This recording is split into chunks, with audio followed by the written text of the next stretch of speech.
different format, smaller field this year, down to 73 players than before. It will unfold, I would imagine, a little bit differently. Players can go off the first tee, and there will be some changes. But do you think the tournament actually changes much, how it will unfold? No, I think it'll be about the same. I think your players that play well will be the players that play well, and you're going to have a great leaderboard in the last day, and when they're finishing up, it'll be a great tournament. And you know, weather cooperates a little bit, which you never know in Columbus, but the forecast is pretty good. So I think we're all right there. We may have a little sprinkle here and there, but that's okay. But you know, I think we've got all the top players of the PGA Tour here, and that's what we're doing.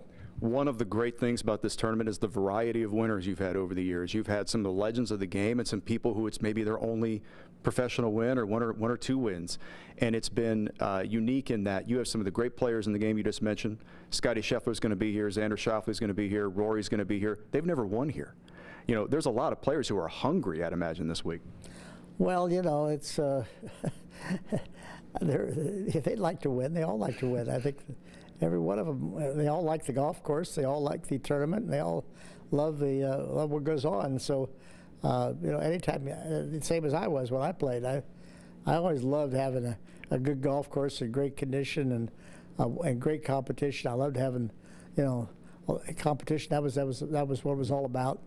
And so that's what we've got. So we'll see. But only one can win.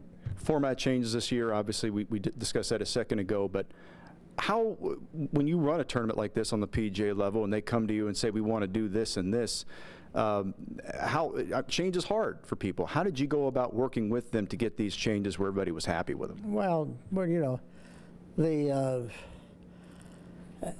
tour has changed what they're doing. They have a different model of what they're doing, and then they ask us to play a week later this year, which it is what it is, and so you know, we're part of the PGA Tour. We want to cooperate the best we can with the PGA Tour, but we're interested in the Memorial Tournament and making sure that the Memorial Tournament produces the best event and best possible thing for the Central Ohio area and the people that come to watch it. So, you know, the tour has got what they want to do. We have what we do. We try to make it blend together to where everybody gets the best of both worlds, and we get the best tournament we can put on that week. New this year, you've got the Folds of Honor event coming up on Friday, which is something that a lot of people obviously have great respect for and understanding of what that is. Why was that important to be a part of this year's tournament? How do you want to see that unfold? Well, it's going to be at every tournament, but they're I guess I suppose they're initiating it here the first time at the Memorial Tournament, probably a little bit because of my involvement with Folds of Honor. I've been very close to Colonel Dan Rooney, and he's a great guy and a great cause, and they're now probably about 30,000 fallen warriors or first responder families have been educated through his programs, and it's meant an awful lot to an awful lot of people. And Dan was a golf pro himself, and so, as well as being a fighter pilot, and so it's saying we're here. That we've always honored the military. It's you know, we've always been around Memorial Day, and it's things that we're very happy with, and we're very happy that the tour has seen fit to start it right here. A couple last things for you. First of all, how much actual golf do you get to watch during Memorial Tournament week, considering you have 1,000 jobs? I've seen you on that golf cart put 5,000 miles on that thing tournament week. How much actual golf do you get to watch? No, I don't go tournament week. I don't put a lot of miles on it.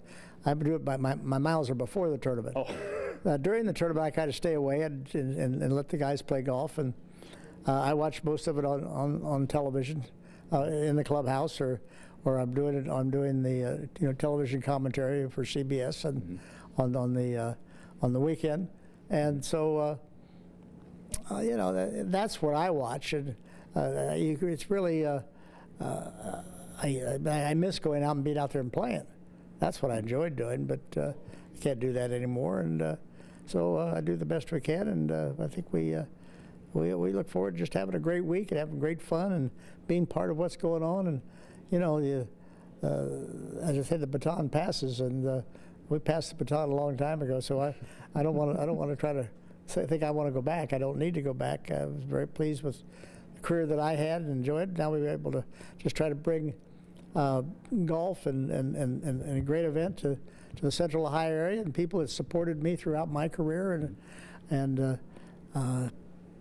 you know, hopefully it's a great week, and I hope everybody enjoys it. The greatest milkshake flavor is? I think probably the Buckeye. You're absolutely right. You're absolutely right. I can confirm it's the absolute great. I don't know what do they put in it. I mean, they use real Jif peanut butter. That's all I know. I don't know what they do. They probably put Buckeyes in it, and they you know they make them up, and I think we I don't know what we put in last year. Something like 1,150 milkshakes we did during the week. Something pretty close. Oh, they went up to 1,400 last year. It was 1,150 the year before. I'm not going to do the math on calories consumed. That's a lot of calories. That's a lot of ice cream, a lot of calories. But the players love them, and so does everybody else. Yeah. Thanks, buddy. Great seeing you as Pleasure. always. Thank you.